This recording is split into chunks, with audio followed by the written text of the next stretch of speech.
Hey everybody, Nick here, and today we're going to do a little disassembly and maintenance on this little guy right here. This is the Benchmade Bugout, which is a really interesting, super lightweight sort of knife, and I am going to do a full disassembly on this.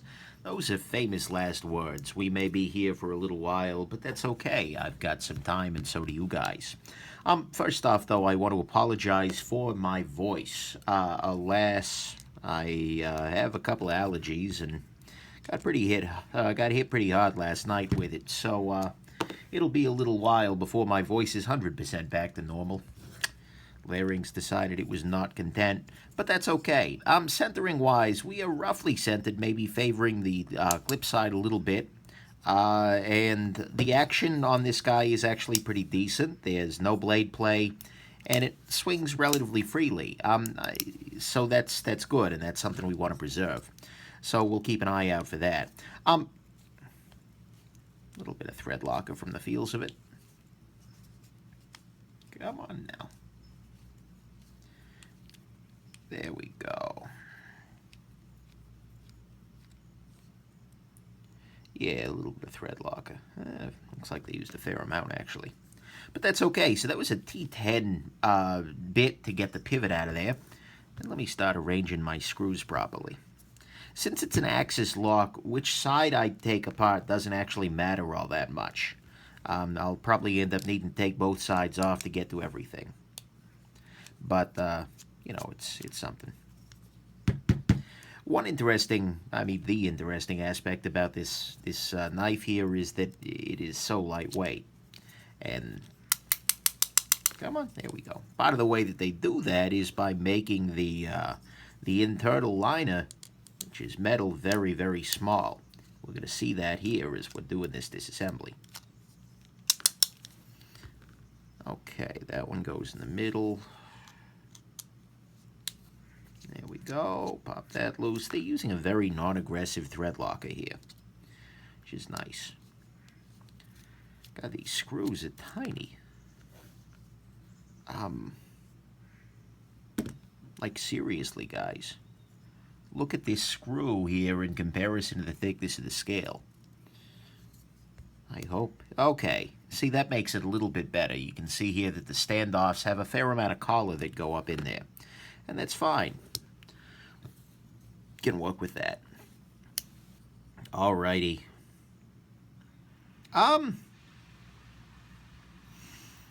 Okay, so here we have the axis lock apart in all of its glory. Well, at least together in all of its glory. There are a couple of interesting differences relative to the 940 and whatnot. One of the big ones here, and this is kind of interesting, and I'm not sure how I feel about that, is that the axis locks, the omega spring for the axis lock here is going from here and then just going into this little grooved area here. It's not going into a separate hole individually, which, you know, I think is fine, but is also a little bit weird. I'm going to be honest with you here. You know, maybe I'm just old-fashioned, but it seems like the hole would have a fewer degrees of freedom for this thing to move and bounce around. And if this is, of course, how the axis lock works. When you move the lock back, this spring compresses, and then when you let go, the spring pushes the axis lock back into position. So that's nice. Look, I gotta be honest with you here. I wanted to take it at least this far apart so I could kind of see, A, how much or how little liner is in here, and B, if they'd made anything else that's of a substantial improvement here. I can take this part apart, but the problem is the moment you get into this axis lock package here, it gets a little bit ugly because you're having to align all these things, and especially with these springs that come loose, I don't know that that's going to be something that I want to get into. I could try and break this down into little tiny pieces, but there's not a whole lot of benefit to be gained from it. So instead what I'm going to do is I'm going to go ahead and I'm going to put these scales back on here. And then we'll take it apart like an integral, which is a much nicer and easier way of servicing an axis lock knife. Because I think I've learned what I need to there, and there's not going to be much to be gained from the suffering involved with taking apart the axis lock package and then fighting all the fiddly springs. Cowardly, maybe, sure. But at the same time, if it saves this from becoming a 30-minute odyssey, and frankly, I wouldn't recommend that you do it that way anyways.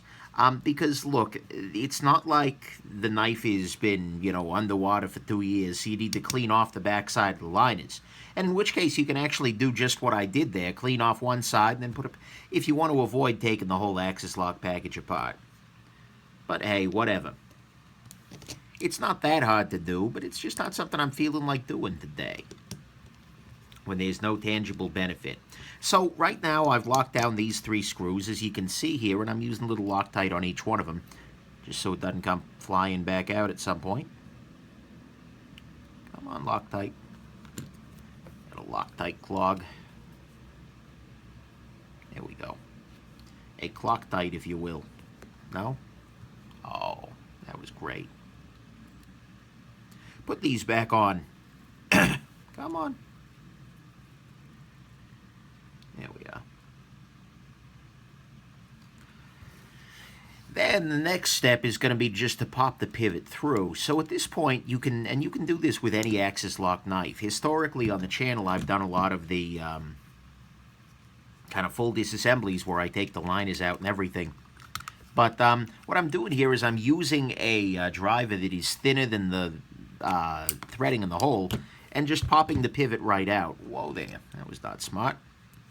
And then this will allow me to get in here and not only pop out the blade, which I need to do anyways, but also get out the washers, and gives me this little region in here as a clean area that I can get into and tab free, which is nice.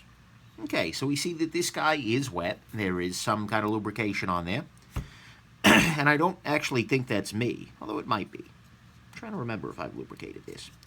So I'm using a cotton swab here, just kind of pinching it closed, that is soaked in some 91% rubbing alcohol, and just kind of trying to drag it through there. Come on, voice, work with me here. There we go. That's better. Also going to make sure I do the same and kind of get all aspects of the Axis lock bar. Because this is relatively thin, this is actually a little harder than normal to do. So I'm going to use a slightly different strategy here. I'm going to go ahead and I'm going to fold this. Fold it again. Then I'm going to use a watch spring bar tool here. And then soak this fabric in booze. And if I've done my folding correctly, yeah, there we go. Should be able to get all up in there without a whole heck of a lot of difficulty and wipe down all the surfaces at once. There we go. So, look, like I said, if you wanted to, you can take the whole thing down. You would actually, on this guy, one advantage is you do not have to take the don't have to take the scales apart. One other thing I should have pointed out is that there are metal threads inside this, little kind of nuts that are put into the plastic, so that's not unreasonable. But yeah, you could take it the rest of the way down, but I don't really think you need to in a lot of cases, so that's nice. Construction-wise, maybe I could have highlighted more of the waffling in there and whatnot, but there aren't really any surprises. It's nice to see that this is going into metal and that these standoffs it's going into these standoffs with the nice collars. I mean, for what it is, for being a super, super lightweight plastic knife, basically, it's not terribly put together. Is it a hard-use knife? Oh my God, no. I mean, I'm sure it'll be okay, and it really depends on its flexibility for survival rather than its raw strength, unlike some blades, but, I think it'll be all right. And so there were no really, nasty surprises, nothing in there that I'm looking like, oh my God, Benchmade, what are you doing? Which is nice. No real, cut corners is hard to define here because, I mean, at some level, having these tiny little lines, but that's in the service of being lightweight. So I'm not, super freaking out about any of it, honestly. One thing to highlight here is that the pivot on this little guy, there is a D shape to the pivot and there is a D shape to these holes, which is nice. But it's not quite time to put the pivot in yet. What I'm going to go ahead and do is do a little lubrication here. So what I'm going to do is, That was maybe a little much, but, you know, I think I can live with that. Then a little bit on this side here. Now I'm going to try and just stick these, sort of stick the washer to the blade with the surface tension off of this oil. Using 10 weight nano oil right now. But Dewa real oil, actually in this case, might work slightly better because it's a little bit more frictiony. Frictiony. Wow, that's viscous. So, okay, this is the trick. What you got to do, I mean, you can see I've kind of inserted it so that the washers are between the scales here. And then you've just got to kind of push the blade through. And with this knife, it should be workable, but it takes sort of a ginger touch. Because the issue is that you're trying, there we go. Okay, so you can see here, I hope, here, let me zoom you in. You can see here that the washers are wanting to move around here. And so I'm just using this little watch spring bar tool here to make sure that the washers are staying roughly in their positioning as we're going through here. So that's good. And we now have both washers. No, we do not. Damn. So close. We now have one washer in position, and then the blade is just flopping around. So what I'm going to try and do here is, okay, get this to a resting position. I'm going to press this washer in here. Come on. I need a tool of some variety. Oh, where the heck's my ruler? Come here, ruler. I know you're around here somewhere. Don't run from me. I'm your friend. Ow. So I poke myself with the tip of a freaking knife. Here we go. That'll do. It's a business card. It happens to be handy. Don't take this as a endorsement, although actually I would endorse this guy. So, there we go. All right, so you can see here that I've now popped the other washer through here. That would be a much better process if I were a brilliant man, but alas, hashtag not a brilliant man. Okay, now I gotta align this pivot here. Put a drop of lube on the pivot itself. Now I gotta align this pivot such that the flat side is at the top. Okay, so the pivot is nominally in place. I'm going to go ahead and insert this spring bar tool there, just so that I kind of have things stacked properly, and that those washers aren't going to come out. My next step here is going to be to kind of manipulate things such that the blade, the pivot that is able to slide its way through. One key to this is going to be moving this axis lock bar back and forth, because oh, that almost got real. Whoa there. This is a case where masking the blade might not be a bad plan. Let's be real. I think we reoriented this guy unpleasantly. There we go.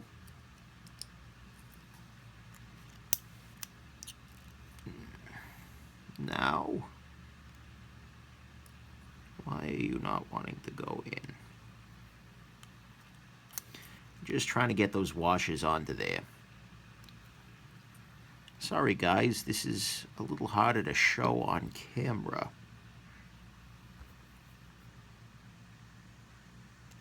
There we go. Okay, so what I just felt is that the... Well, there you go, guys. What just happened, or pretty organically actually, is that things got aligned properly such that first, the first there we go is that I felt it pop through the washer, and then pretty abruptly the pivot popped the rest of the way through, and we're back together. Which, you know, is a little fiddly, sure, but compared to the other axis lock disassembly. By the way, if you want to get a sense of how that works, you can check out my review of the probably the Benchmade Rift might be the best comparable here in terms of the interior liner construction and whatnot.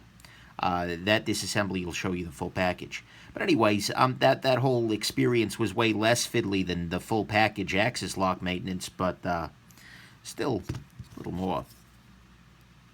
But now all I got to do, because the handle is put together properly, is slide this guy in here, a little bit of Loctite, and then just dial the pivot tension in correctly. And that can always be part of the battle. Right now it's way too tight. Let's back that off slightly. Now I got blade play. No play. Way too tight. And the centering's off. Which is making me suspect that maybe I have to play with the tensions of these screws around it too. Yeah, that's got play. My suspicion right here is that this little guy up in the top here is causing us a little bit of trouble. I may have over-tightened it or something. And as a result, everything else is being a little bit wonky. But that's just a suspicion, guys. I don't claim 100% to know what's going on. So just tighten that down a little bit more. Centering is now a little bit off, which again is making me think that I need to continue playing with these other things. Guys, I need more than one driver. It's a simple fact of life. There we go.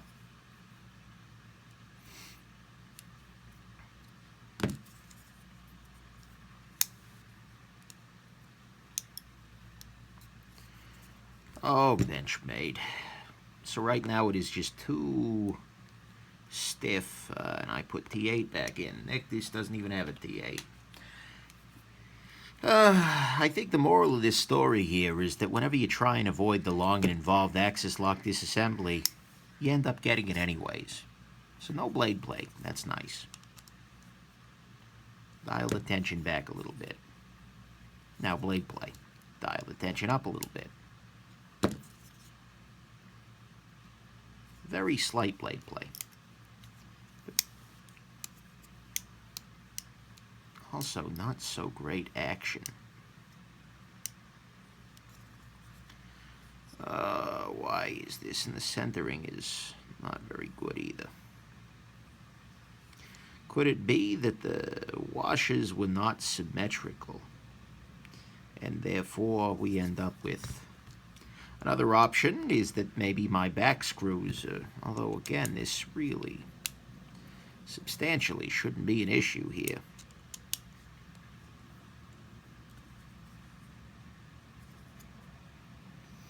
Let's help my centering a little bit. This guy is pretty much loose. Alright, let's get everything set back up all loosey-goosey.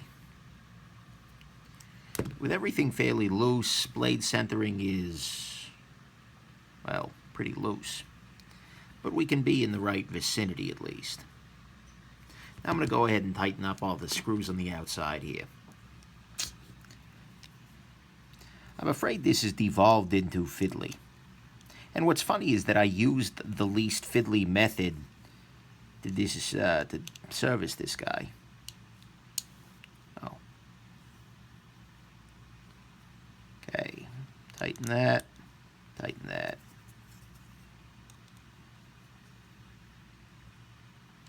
Tighten that.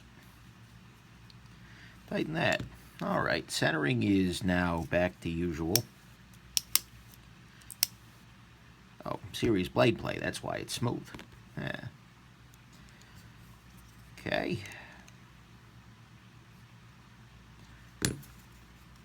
That is now way too tight and way not quite setted.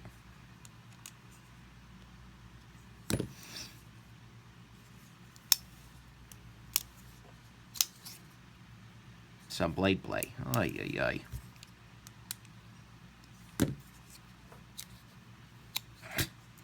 A little tight.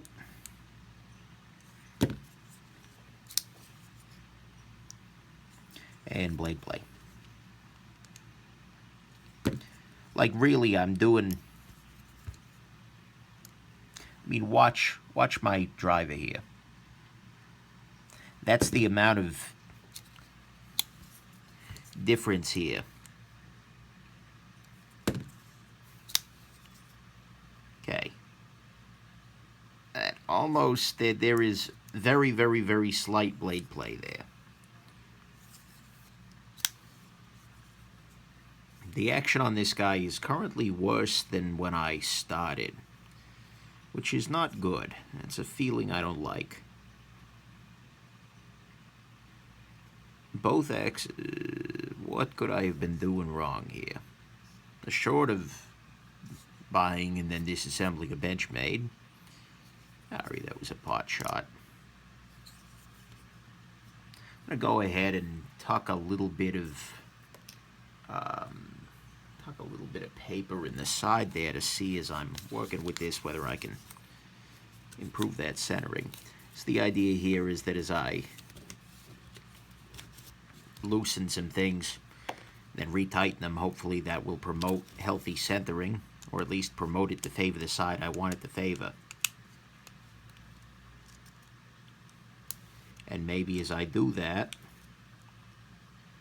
this will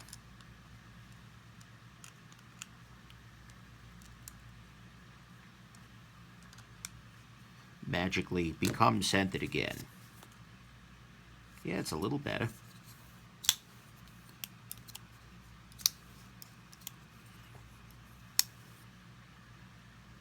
Actually, there we go. I mean, centering is not perfection, but it's, by Benchmade standards, pretty okay. There is... there's a little bit of play there. Damn it. It's so close. Well, let's try playing with the pivot now that we've got that done a little bit better. Okay, a little tiny, tiny shift, and now it's way too tight.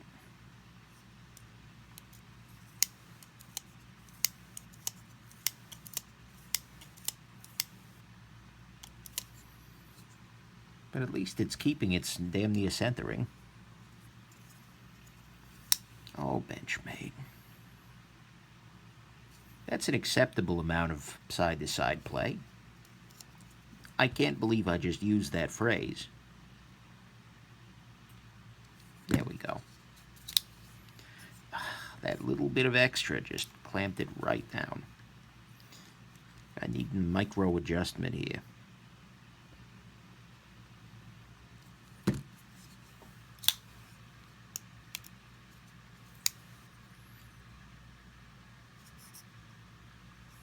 Good and tight there. Everything else looks okay.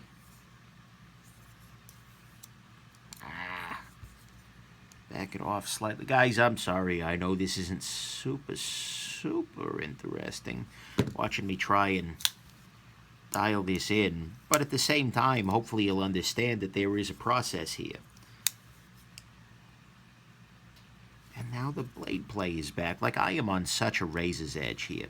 Look, I'm going to be honest with you here. This is not a quality thing. I'm sorry. This is a quality thing. Like, this thing that's going on right here is about quality. It implies that there isn't as much of it as I would like. The quality, that is.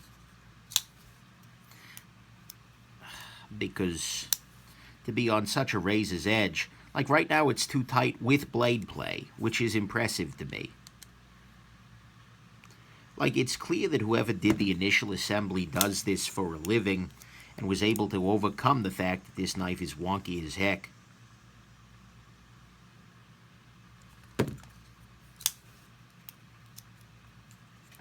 How are we in a place where I have... I'm wondering whether maybe I just need a little bit... Like the lubrication had dried up. I'm going to use a little bit of lightweight lube here. I mean, it wouldn't have dried up, but maybe I didn't have enough of it on the liners. Might be our issue. He says, dreaming. Lubrication is not the solution to all of your problems. Although it is a solution to a meaningful subset of them. Okay, that's out. That's nearly back.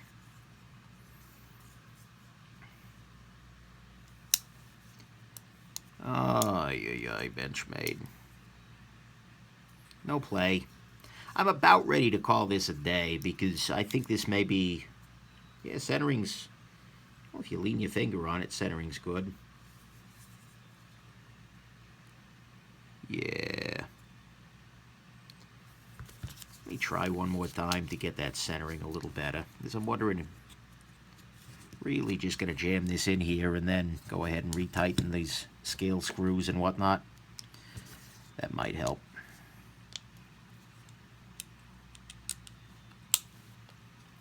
But then again, it is a Benchmade, so centering is not guaranteed.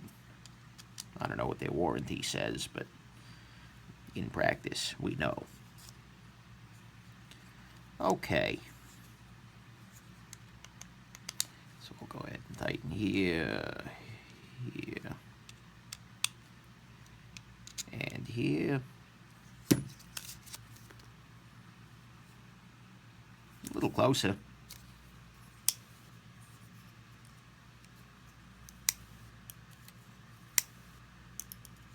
Wow. And now the pivot is too tight again, which is making me think that this whole system here is, that maybe something's out of spec in the back here, and that's just making this whole system very fiddly.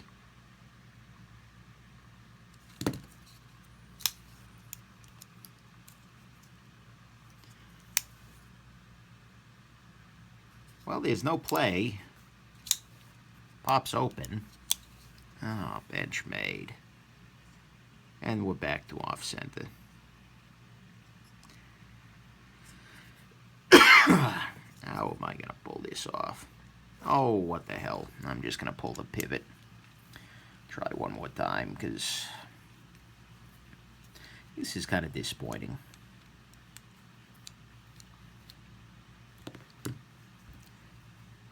One thing that I'm going to try here is to keep an eye on which washer is which. And I'm going to reverse them. Okay. So this washer actually needs to now go on this side, and then this washer comes on my side.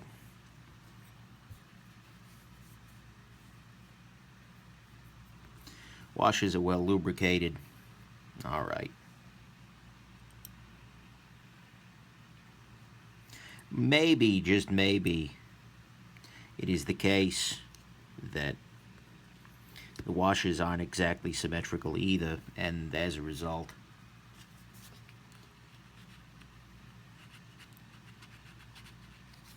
there we go. So that's there, and then I'll do the same thing on the other side. Business card's handy. He sent about 1 billion of them, so why not, right? But anyways, it may be the case that if the washers are not matched, the knife was put together in a fiddly manner using the washers in one configuration, and it won't go back together with them in another one. I feel like I've adequately stated that that is, in fact, ugly. But, you know, in case I haven't, oh, there, sorry. It is ugly.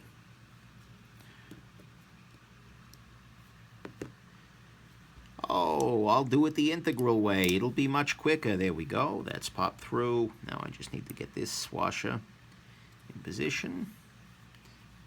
Again, I'm just going to remove tension on the axis lock pin here and just scoot this little guy out of the way of my pivot.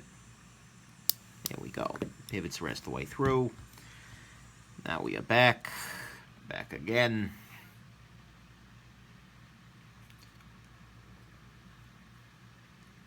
There we go. Using some Loctite. Never taking this thing apart again. Who knows, maybe swapping those washers is going to be the solution to all of our freaking problems.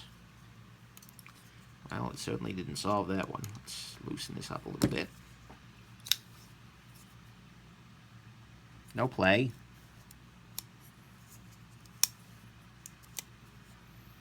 Centering is actually good. Let's see if I can back this off just a touch more.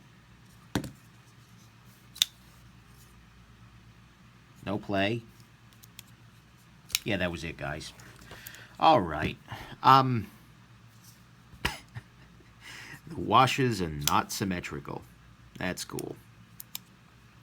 I mean, seriously, you saw that I did nothing else here. I didn't adjust these screws. I didn't. It's just the case that I put the washers in, I assume, in a different order than they came in. And that alone, the difference in tolerance of those washers was enough to cause substantial issues with the action. I is about what I feel about that. But the simple fact is that now that we've elapsed 30 minutes and 29 seconds doing this the quick way, this is something you're going to want to keep in mind.